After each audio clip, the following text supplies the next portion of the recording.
केले दुर्धर रण वाम पार्श्वी गजाशी जाण शुळे संपूर्ण कोंचिले. प्रभू रामचंद्र भगवान की जय. असा असणारे युद्ध चालू झालेलं आहे आणि जो गज आणि प्रतपन हे दोघ जण असणार त्या ठिकाणी युद्ध करू लागले. त्यावेळेस असणार प्रतपनाने काय केलंय की जो असणारा अश्वपर्णी अशा प्रकारचा जो काही वृक्ष आहे तो असणारा फेकलेला आहे गजावर आणि असणारा गजाने सुद्धा जो काही सूळ आपल्या हातात होता तो त्या ठिकाणी मारलेला आहे. गज क्षोभरा दुर्धर शक्ते शाल वृक्ष घेऊन हाते आणून लघु लाघव गते पडेल क्षिते प्रतपन. मग गजाने काय केलं तर तो असणारा गज प्रभू रामचंद्राचा वानरवीर होता. त्याने असणारा प्रतपनाने मारल्याबरोबर असणार याने सुद्धा आता मोठा असणारा शाळ अशा प्रकारचा वृक्ष घेतला आणि प्रतपनाला असणारा त्या शाळ वृक्षाने ठोकलेला आहे. कुंभ जोका कुंभकर्ण कुमार जांबवंत बंधू धुम्राक्षी वीर दोघा द्वंद्व दुर्धर येरा येर नाटोपती. आणि आता असणारा त्या ठिकाणी कुंभकर्णाचा मुलगा जो आहे कुंभ तो आणि जो काही जांबुवंताचा बंधू आहे तो धुम्राक्ष या दोघांमध्ये असणार अत्यंत असणार आटीकाटीचे युद्ध चालू झालेलं आहे. दोघे वीरात बळे रणे विचारात सैन्य मेळे गदा पट्टी शतोमार त्रिशूळे शाल ताळे वानर. आणि या दोघांमध्ये असणाऱ्या कुंभामध्ये आणि धुम्राक्षामध्ये अत्यंत प्रबळ अशा प्रकारचं युद्ध होऊ लागलेलं आहे. एकूण कुंभ असणारा आपले जे काही शूळ आहे त्रिशूळ आहे किंवा असणारा बाण आहे हे सोडू लागलेला आहे. गदेने मार देऊ लागला. परंतु धुम्राक्षाने असणार आपले जे काही सर्व वृक्ष आहेत किंवा असणारा मोठ्या मोठ्या शिळा आहेत पर्वत आहेत याचा घात असणारा त्या ठिकाणी कुंभावर करू लागलेला आहे. धुमरे आणि तापायावरे कुंभ मूर्छेत जायचा चरे सेवकीने लालंके माझारे झाली मामारे राक्षसा. आणि एकूण असणारा गदेचा मार त्रिशूळाचा मार असणारा बाणाचा मार करू लागलेला होता कुंभ.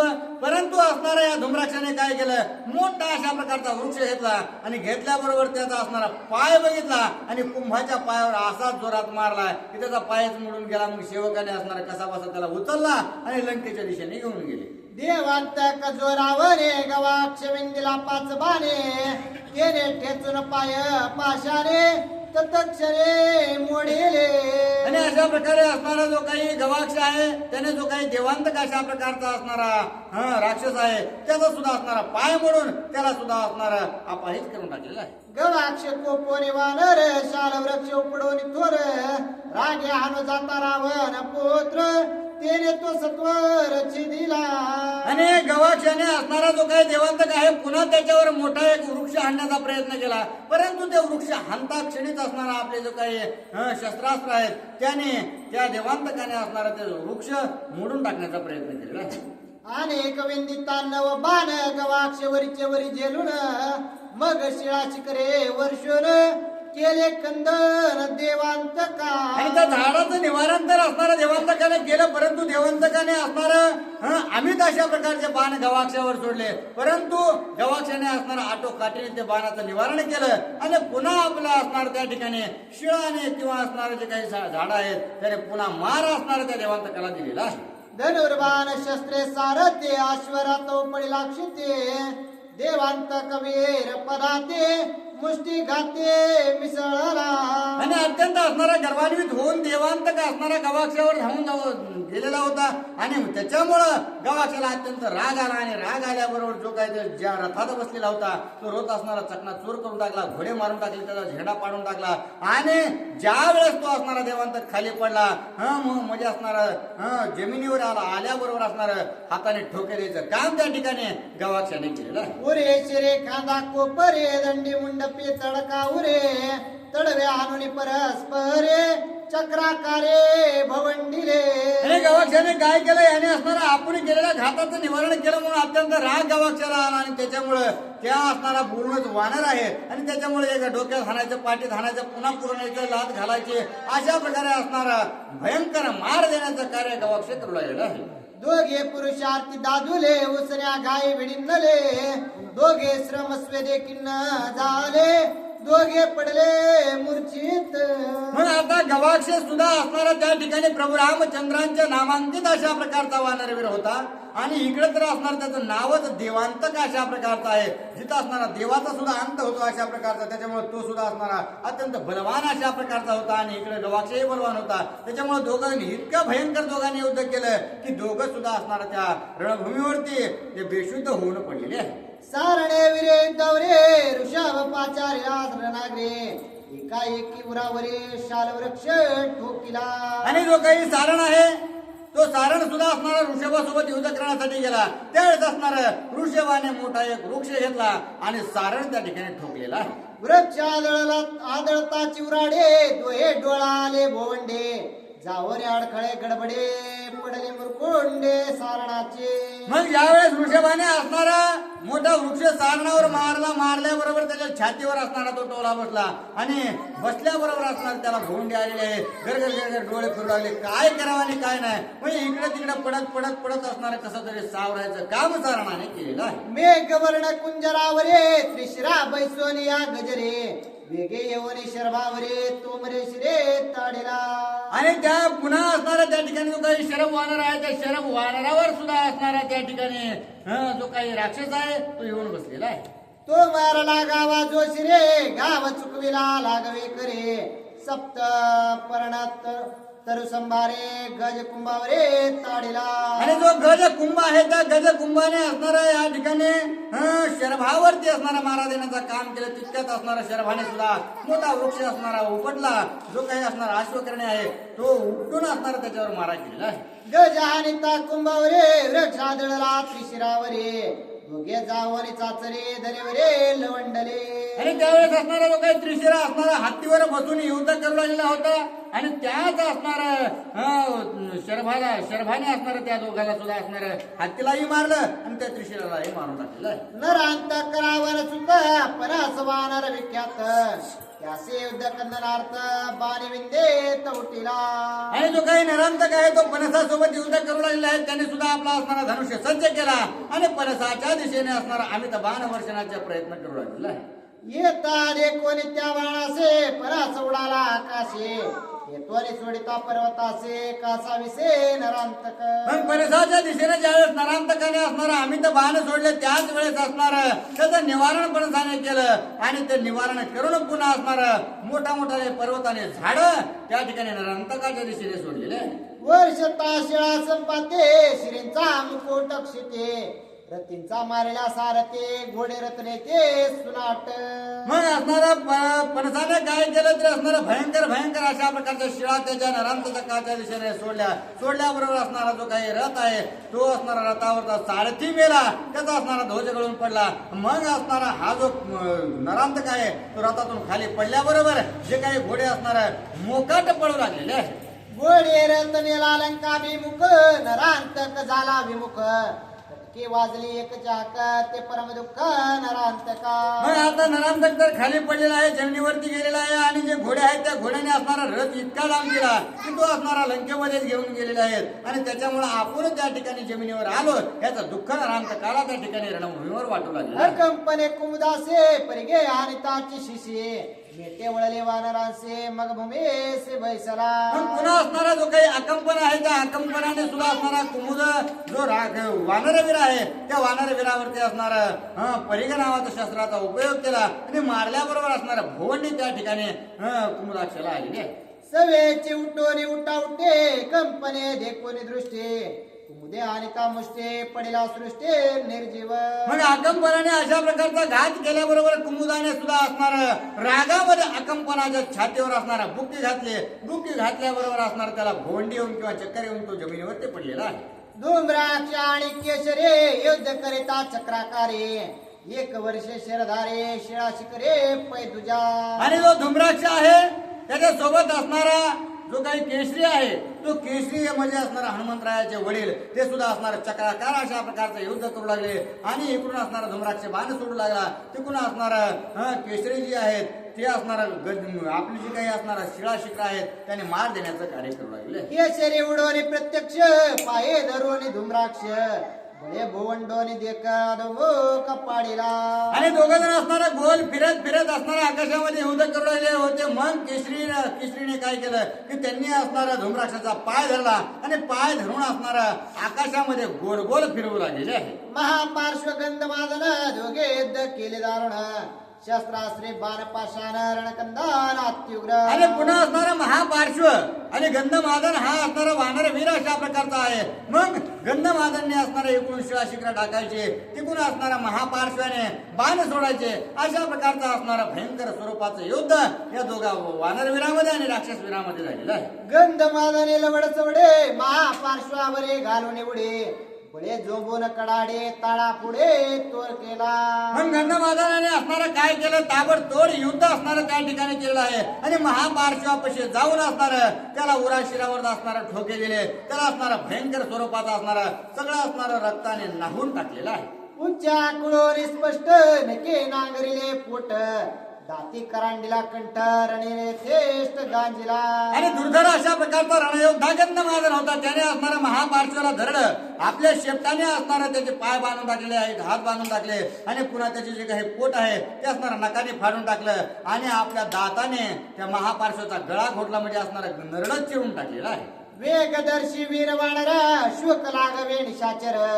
दोघा युद्ध घोरांधर अति दुर्धार अति केले. आणि पुन्हा असणारा वेगदर्शी नावाचा असणारा अत्यंत बळवान अशा प्रकारचं एक वानर होतं. त्याने असणारा सारणाचा सारथी जो शुक आहे, म्हणजे सोबती असणारा, त्या शुकासोबत सुद्धा असणारा अशाच प्रकारचं दुर्धर युद्ध केलेलं आहे. वेगदर्शी स्वे उडवल रथ उपटिता जाण. अश्वसारथी झाले चूर्ण शुक पळून स्वे गेला. आणि वेगदर्शी असणाऱ्या वानराने काय केलं तर त्याने असणारा जो शुक आहे, ज्या रथामध्ये बसला होता, अत्यंत असणारा वेगाने आकाशात गेला. पुन्हा असणारा त्या रथावर उडी टाकली. रथ असणारा त्याच्या पायाखालून काढून घेतला आणि भोवंडून असणारा घोडेही मारले, सारथीही मारला आणि रथाचा एक भुगा करून टाकलेला आहे. तपनाने वानर नळ दोघे युद्ध केले तुंबळ. नळे थाप देवने सबळ डोळे तत्काळ फोडिले. आणि पुन्हा आता असणारा जे काही तपन राक्षस आहे, त्याने नळ असणारा त्याच्यासोबत युद्ध केलेलं आहे. आणि नळासोबत युद्ध करीत असताना नळाने असणारा त्याच्या मस्तकावर असा घाव दिला की असणारा सगळं रक्तच तो असणारा ओकू लागलेला आहे. तपन झाले आंधळे युद्ध करीना मागे पळे. पहिले रणभूमीचे लोळे मग ते नळे उपेक्षिले. आणि नळाने असणारा एकच ठोका टाकला. ठोका टाकल्याबरोबर असणाऱ्या मस्तकावर इतका भयंकर घाव लागला की त्या असणाऱ्या तपनाची दृष्टीच गेली. आणि त्याच्यामुळे त्याला मागेही काही बघता येणार, पुढेही पळता येणार. काय करावं, जागच्या जागेवर असणारा गोल फिरू लागला. मग असणारा त्या नळाने विचार केला की ह्याच्यासोबत युद्ध करण्यात अर्थ नाही, म्हणून असणार त्याची उपेक्षा करून त्याला मागे सोडला आणि आपल्या युद्धामध्ये सज्ज झालेले आहे. पूर्वे जम्मू माळी जाणं हनुम्याने मारिला आपण. त्याचा सोड घ्यावया पूर्ण जम्बुआन स्वयाला. मग आता असणारा ज्यावेळेस हनुमंतराय या लंका शोधण्यासाठी आले होते, त्यावेळेस असणार जम्बू माळीला मारण्याचं कार्य हनुमंतरायाने केलं होतं. म्हणून आता असणार आपल्या लेकराचा घात केला. या असणाऱ्या रागामध्ये हनुमंतरायासोबत युद्ध करण्यासाठी जम्बू माळीचा बाप येऊ लागलेला आहे. जम्बो झाला पैरतस्त रथ उत्पत्ती दावे समस्त. तिने ती बाणे हनुमंत हृदयात विंदिला. आणि आता तो जो काही जम्बू असणार आहे, हनुमंतरायासोबत युद्ध करण्यासाठी आलेला आहे. आणि युद्ध करण्यासाठी आला हनुमंतराय असणारे एका जागी ठाई आहेत. आणि त्याच जम्बूने काय केलं तर 3 बाण असणार त्या हनुमंतरायावर सोडलेले आहे. हनुमंत वज्र दे बाण विंदिल्या नवे काय. ते बाण उसळून या पाये जम्बूच्या दे खडतरले. मग आता हनुमंतराय असणारा जरी त्यांच्यावर बाण सोडले तरी असणारा हनुमंतराय वज्रदेही आहेत. आणि त्याच्यामुळे जितक्या वेगाने जम्बूने हनुमंतरायावर बाण सोडले, तितक्याच वेगाने असणारे ते बाण वापस गेले आणि जम्बूलाच लागलेले आहे. तयाच्या लगू लागवा तर ते येऊन हनुमंत. तळ प्रहारे शिरपात जंबुरणात पाळीला. आणि ते बाण लागले तर लागले. पुन्हा असणारा हनुमंतरायाने पाहिलं तर तो असणारा रथावर बसलेला होता, आरूढ होता. आणि म्हणून हनुमंतरायाला राग आला. आणि राग आल्याबरोबर त्याला असणारा वरून एक ठोका टाकला. टाकल्याबरोबर असणारा रथ सारखे घोडे सहित असणारा तो सुद्धा गायब झालेला आहे. मित्रग्न चाप विंदाणे विभीषण विंदिला बाणे. विभीषणे गदा हाणूने पाडीला धरणे मित्रज्ञ. आणि मित्रज्ञ जो काही असणारा राक्षस आहे तो आता विभीषणजी सोबत युद्ध करण्यासाठी सज्ज झालेला आहे. परंतु विभीषण सोबत असणारा त्यांचा गदा आहे आणि त्याच्यामुळे त्यांची ती गदा जी आहे ती गदा असणाऱ्या विभीषणजीने फिरविली आणि तो मित्रज्ञाच्या असणाऱ्या डोक्यात घातलेली आहे.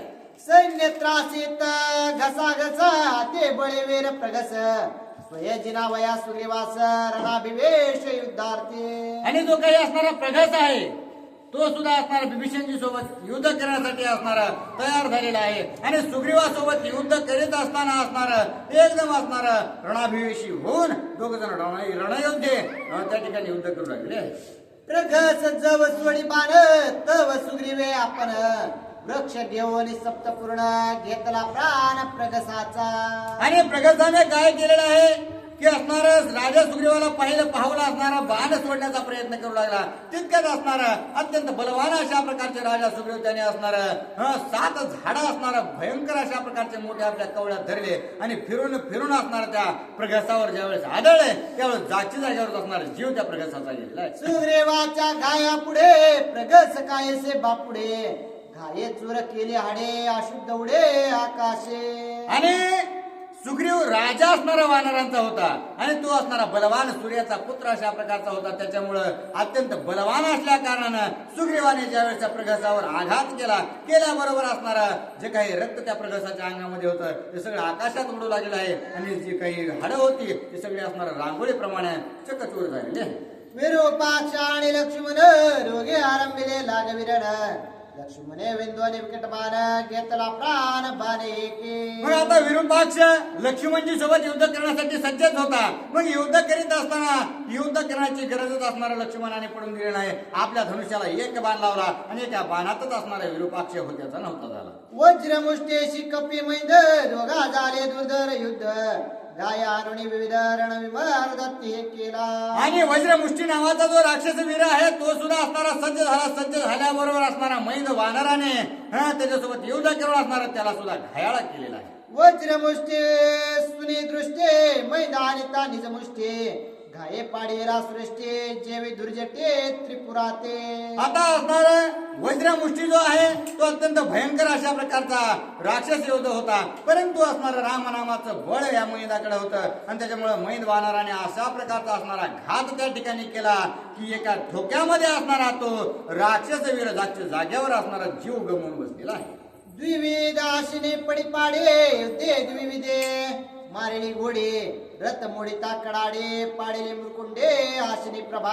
आणि अशा प्रकारे असणारा आशिनी जो आहे तो राक्षस वीर होता आणि द्विविधाने असणारा त्या ठिकाणी जे काही रथ आहे जे काही सारथे आहेत त्यांना असणार त्या आशनीचं मारण्याचं कार्य करू लागले. निकुंभ आणि सेनानी निळ दोघा झाले तुंबळ निकुंभे सोडून शिरजाळ निळाशी तत्काळ उपासे. मग आता असणार जे निकुंभ आहे आणि जो नीळ आहे ते दोघं सुद्धा असणारा युद्ध करू लागलेले आहेत. आणि त्याच वेळेस असणार निकुंभाने ज्यावेळेस असणारा निळावरती आघात केला तो असणारा आघात निळाने चुकवला तरी पण असणारा तो निकुंभ निळाला असणारा उपहास करून काय बोलू लागलेला आहे. तो तव वानर बापुडे केवेराचे मज पुढे मारीन रोकडे निज कुराडे सोडिले. आणि निकुंभ असणारा उपहास पूर्वक सर्व वानरांचा सेनापती असणारा निळ याला करू लागला आहे की हे वानरा आणि तू असणारा माझ्या पुढे असणारा अत्यंत क्षुल्लक अशा प्रकारचा आहेस वानर आहेस. मी राक्षस वीर असा आहे आणि त्याच्यामुळे तू काय मला जिंकू शकत नाही. आताच्या आता तुला मारतो. निकुंभाचे सतेज शर पुचे छेदोनी समग्र घेऊन त्याचे रथचक्र छेदोनी शेर पाडीला. मग आता असणार असं म्हणल्याबरोबर असणार नीळ तर सर्व वानरांचा सेनापती आहे. यांच्याकडे जितकं बळ आहे तितकं असणारा बळासहित असणारा त्या ठिकाणी सगळ्या गोष्टीची युक्ती शक्तीने असणार परिपूर्ण निळ होते आणि त्याच्यामुळं राग अत्यंत अनावर झाला आणि निळाने असणार त्याच्या हातामधला जो काही बाण आहे धनुष्य आहे ते घेतलं. रथाला असणार जे काही चाकं होते ते सुद्धा असणार मोडून टाकले. घोडे सुद्धा मारून टाकले आणि सारथ्याचं सुद्धा असणारा चकनाचूर केलेला आहे. रावणाच्या सैन्यात चौघे जण वीर विख्यात दृष्टीनाने तालंकानात बळद अति बळे. आणि या असणारं निकुंभाचं मर्दन निळाने केलं आणि पुन्हा असणारं वानर जे काही असणारे राक्षस वीर आहेत त्या राक्षस वीरांमध्ये अत्यंत असणारं बलवान अशा प्रकारचे 4 महान योद्धे सुद्धा असणार त्या राजा रावणाने गुंफेत ठेवलेले आहे. गाडी बळाचे अंगवण वानर वीराचे दारुण गेले किती तृण श्रीरामी रण करू आले. आणि जे काही असणारे महान 4 योद्धे होते त्यांना असं वाटायचं की आम्ही असणाऱ्या या त्रिभुवनामध्ये कुणालाही ऐकू शकत नाहीत. जे आमच्या समोरील असणार त्याचा आम्ही घात करू शकतो. म्हणूनच या प्रभू रामचंद्र आणि वानर असणार आमच्याकडून मशक अशा प्रकारचे आहेत. आता जातो आणि आता त्यांना मारतो. म्हणून या अहंकारामध्ये असणार ते रणभूमीवर आलेले आहेत. यज्ञ केता आणि शतघ्न रश्मे केत यज्ञ कोपन चौघे वीर अति दारुण रामी रण करू आले. आणि यज्ञकेत आणि शतघ्न अशा प्रकारचे आणि रश्मिकेत आणि यज्ञ कोपन हे जे असणारे 4 रणयोद्धे आहेत ते असणारे त्या ठिकाणी प्रभू रामचंद्रासोबत युद्ध करण्यासाठी सज्ज झालेले आहेत.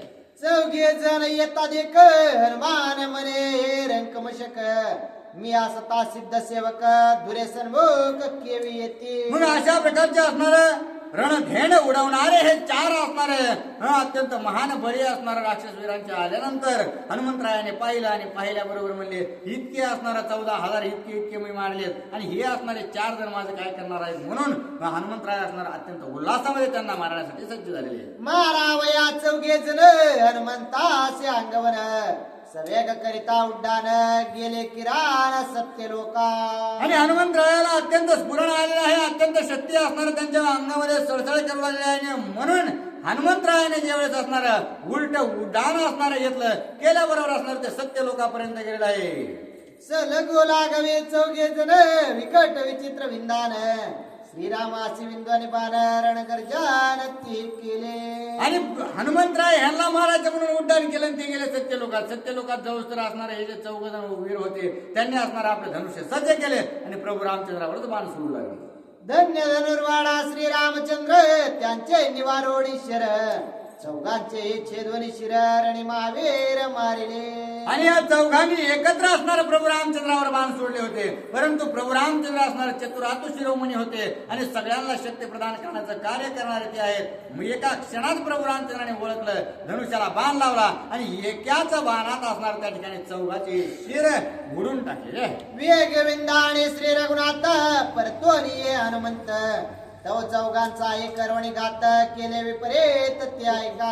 आणि हनुमंतराय असणारा उड्डाण घेऊन वरी गेले आणि खाली येऊन तर प्रभू रामचंद्राने शिर उडून टाकले. आणि खाली येऊन हनुमंतरायाने त्यांच्यावर उडी मारायची तितक्याच बघितलं तर हे असणारा आपण यायच्या आधीच मेलेले आहेत. हनुमंतराया सुद्धा असणारे चिकित झाले. शिरे चरितावेशे वेगे उडाले आकाशे गगने भेटले हनुमंतासे गुह्य त्यापासे सांगत. आणि हनुमंतराय खाली येऊ लागले. प्रभू रामचंद्राने शिर डोकं उडवले. ते डोके असणार हनुमंतरायालाच वरी जाऊन भेटले. हनुमंतराय म्हणले असणार नेमकं झालं तरी एकच काय. सवेग असते श्री रघुनाथ शिरेचे ध्वनी केली मुक्त तुझा बळ पुरुषार्थ आता का व्यर्थ धावसे. मग ते डोके असणाऱ्या वर गेल्यानंतर हनुमंतरायाला सांगू लागले, अरे हनुमंतराया तुम्ही असणारा आम्हाला मारण्यासाठी इतक्या खटापटा करू उगत असणारा कमून उड्या मारतात. प्रभू रामचंद्राने आम्हाला मोकळच केलं म्हणजे आता त्याच्यामुळे तुम्हाला शक्ती लावायची काहीच गरज नाही. ऐकून शिरांचे वचन निराळे हनुमान लज्जायमान वंदने श्रीरामचरण जीवे निंबलोन सोय केले. आणि अशा प्रकारे प्रभू रामचंद्राची ख्याती ऐकल्याबरोबर हनुमंतराय खाली आले आणि खाली येऊन असणारा दंडवत घेतलेला आहे.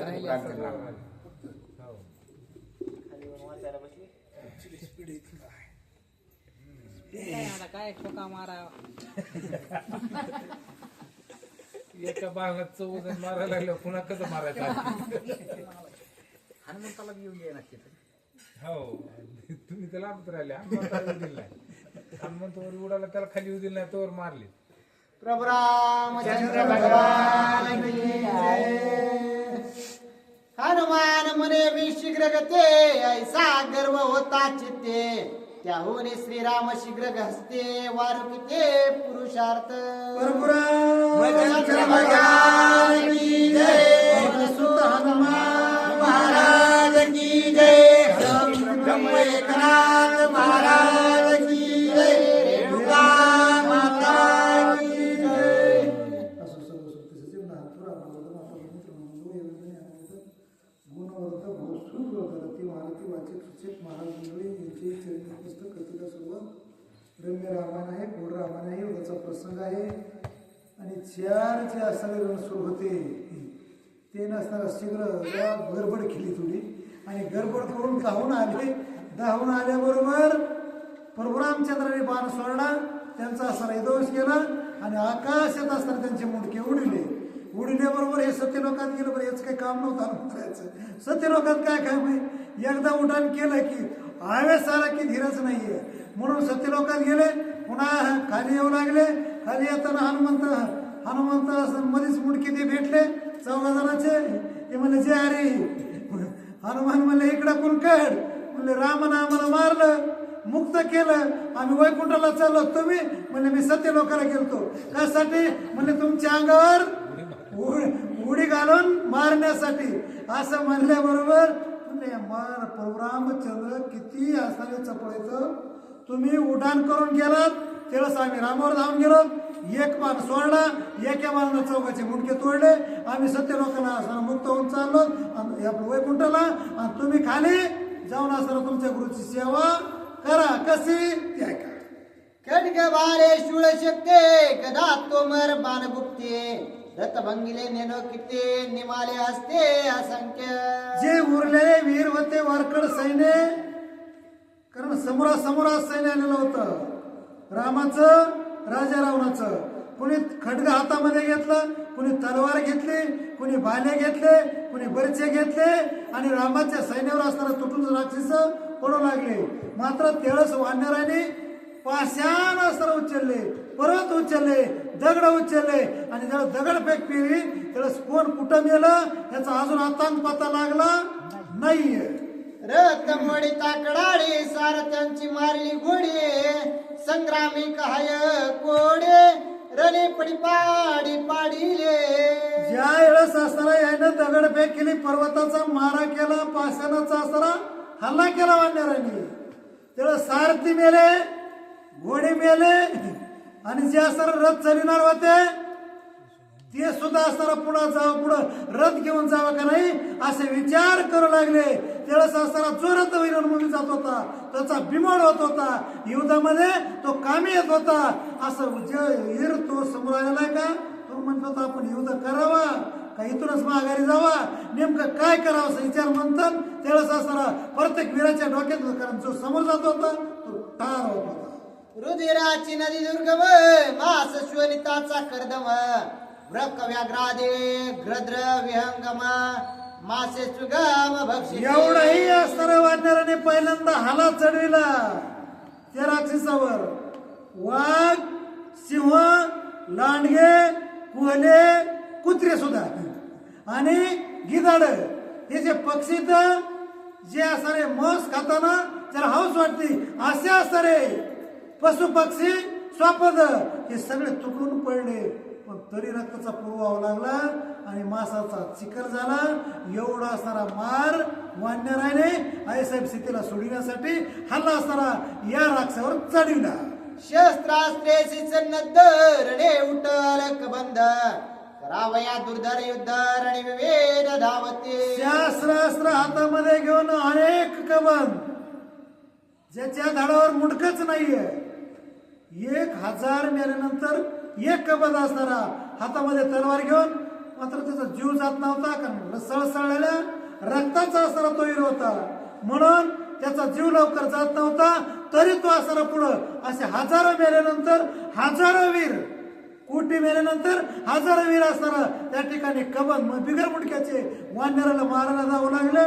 वानर म्हणले हे वीराक्षस नवलच आहे, कारण ते सुद्धा माघारी फिरत नाही, पण आपण सुद्धा असताना हटायचं नाही.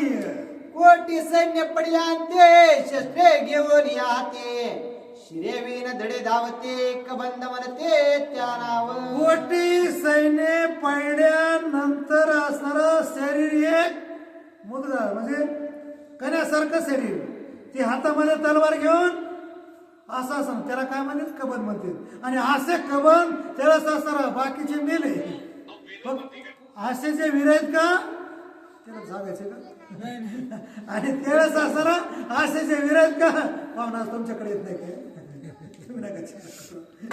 आणि म्हणून असे वीर आहेत महापराक्रमी तर ते मात्र कामी येऊ लागले, ठार होऊ लागले. म्हणून असणारा बिगर मुंडक्याचे वीर हजारो युद्धामध्ये रणभूमी उभे राहिले. एका जनार्दना शिरड झाले द्वंद्व युद्ध दारुण पुढील कतारण विंदान युद्ध दारुण अवधारा. एकनाथ महाराज आपल्या गुरुला शरण जातात आणि द्वंद युद्ध समोरासमोर निर्भीड युद्ध, कुणाची पर्वा न करता, कुणाची आस न करता असं जे युद्ध आहे ते असताना रामाचं सैन्याचं आणि असणारं तसे रामबी होते आणि या राजा रावणाच्या सैन्याचं काही प्रधानमंत्री असे जे असणारे ताबडतोब युद्धासाठी, कारण युद्ध समोर सुरू झाल्यावर तातडीची बैठक घेतली आणि तातडीची बैठक घेऊन म्हणले पाठ 4च्या आधी शपथ झाला पाहिजे म्हणून लवकरच असणाऱ्या युद्धासाठी सगळे पार्सल झाले आणि बरेच कामी आले आणि केळच असणारा मला वाटलं नाही जावा तर एकादशी आणि म्हणून म्हटलं एकादशीला तरी घरी करावा काय, याच्यासाठी म्हणलं तेवढं तरी पुण्य भेटलं तर भेटलं, पण तिला होत का व्हायला आलं काय का असं काय. असं मी सुद्धा माझ्या दादा माऊली गुरुला, कारण शिवरात्री आज आणि शिवरात्रीला महान सोहळा चाकरटला असतो, तिथलीच आठवण सारखी यायला लागली, तिकडे जमलं तर जाता येईल पुन्हा. आणि म्हणून मी सुद्धा माऊली दादाला शरण जातो, काही चुकलं हुकलं असलं माफ करायचं. शिवरात्र परवा दिवशी सुरू झाली आज. स्वस्ति श्री भावार्थ रामायणे युद्ध काळे एका कार्तिकाय द्वंद्व युद्ध निरूपणम नाम नवमोध्याय गोढा कुंडली.